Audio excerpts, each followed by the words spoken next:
যোৱা 31 পৰা 1 জুনলৈকে নেপালৰ জাপা জিলাত অনুষ্ঠিত হোৱা 10ম আন্তঃৰাষ্ট্ৰীয় কাৰাটে চেম্পিয়নশ্বিপত কাৰাটে ডু একাডেমী ৰাইডিঙৰ দুগৰাকী খেলুৱৈ ক্ৰমে বাস্তৱ বৰা ল'ৰা আৰু 30 কেজি অনুৰ্ধৰ শাখাত স্বৰ্ণ পদক আৰু স্নেহাংকুশ কাশ্যপে ল'ৰাৰ অনুৰ্ধৰ 57 কেজি শাখাত ব্ৰঞ্জৰ পদক অৰ্জন কৰি অসমৰ লগতে সমগ্ৰ নগাঁও জিলালৈ গৌৰৱ কঢ়িয়াই আনে।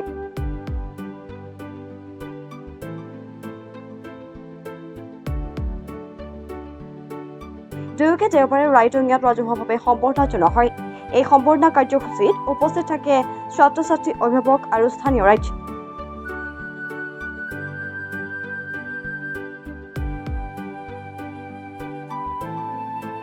উল্লেখ্য যে দুয়োগৰাকী খেলুৱৈ চেঞ্চেই ৰিকু কটকীৰ তত্বাৱধানত প্ৰশিক্ষণ গ্ৰহণ কৰি আছে। আমি যোৱা 31 পৰা 1 জুনত অনুষ্ঠিত 10ম আন্তঃৰাষ্ট্ৰীয় কাৰাটে চেম্পিয়নশ্বিপ 2024 যিখন নেপালৰ ঝাপা ডিষ্ট্ৰিক্টৰ মেচিনগৰত অনুষ্ঠিত হৈছিলে। তাতে আমাৰ অসম দলত আমাৰ কাৰাটে ডু একাডেমী ৰাইডিঙিয়াৰ পৰা দুজনে স্থান লাভ কৰিছিলে আৰু তেওঁলোকক আমি যোৱা 29 তাৰিখে ইয়াৰ পৰা লৈ গৈছিলোঁ। তাত আমি 30 তাৰিখৰ দিনা প্ৰশিক্ষণ তাতে দিছিলোঁ। 31 আৰু 1 তাৰিখে তাত খেল হৈছিলে। তাতে আমাৰ ল'ৰাৰ 30 কেজিৰ অনুৰ্ধ শাখাত বাস্তৱ বৰা তেওঁ কমিটেড যিটো ফাইটিং কয় তাতে গ'ল্ড পাবলৈ সক্ষম হৈছিলে আৰু কাটা ইভেণ্টত তেওঁ চিলভাৰ মেডেল পাবলৈ সক্ষম হৈছিলে। লগতে 57 কেজিৰ অনুৰ্ধ সেই শাখাটো আমাৰ এজন আছিলে, তেওঁ হৈছে স্নেহাংকুৰ কাশ্যপ। তেওঁ কাটাত ব্ৰঞ্জ পদক আৰু কমিটেড ব্ৰঞ্জৰ পদক পাবলৈ সক্ষম হৈছিলে।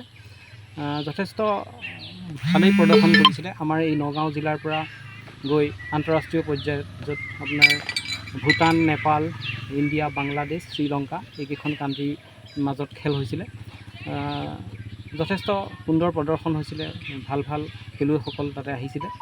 তো আশা ৰাখিছোঁ আমাৰ এই নগাঁও জিলাৰ পৰা তথা ৰাইডিঙিয়াৰ এই অঞ্চলৰ পৰা, আমাৰ এই ভিতৰুৱা জেগাটোৰ পৰা ভৱিষ্যতেও এনেধৰণৰ প্ৰতিভাৱান খেলুৱৈ ওলাই থাকিব আৰু আমাৰ লক্ষ্য এটাই থাকিব যে আগন্তুক অলিম্পিকত বা আগন্তুক যিবিলাক নেশ্যনেল গেম হ'ব তাতে আমাৰ বিদ্যালয়ৰ পৰা, আমাৰ এই একাডেমীৰ পৰা যাতে কোনোবা দুজন বা এজনে তাতে প্ৰতিনিধিত্ব কৰিব পাৰে।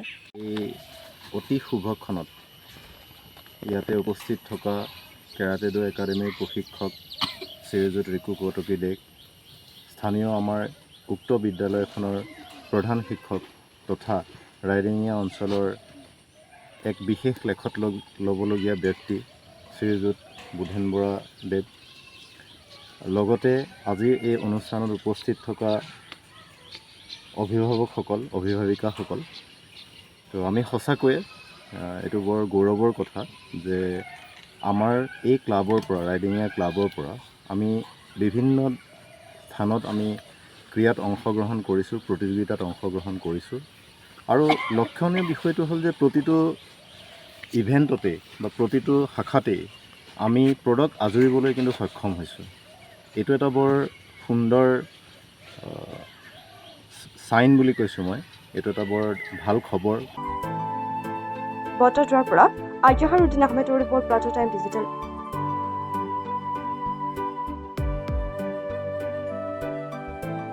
শদিয়াৰ পৰা ধুবুৰীলৈ, বৰাকৰ পৰা ব্ৰহ্মপুত্ৰলৈ সকলোৰে মাজত চিনাকি এটা নাম প্ৰাতঃ টাইম। থলুৱা ভাষা, কৃষ্টি আৰু সত্য বাতৰিৰ আধাৰত প্ৰতিষ্ঠিত খবৰ প্ৰাতঃ টাইমৰ প্ৰতিটো বা বাতৰি পুংখানুপুংখভাৱে চাবলৈ Facebook, YouTube, website, Twitter, Instagram আৰু ব্লগাৰ পেজত লাইক আৰু ফ'ল' কৰক।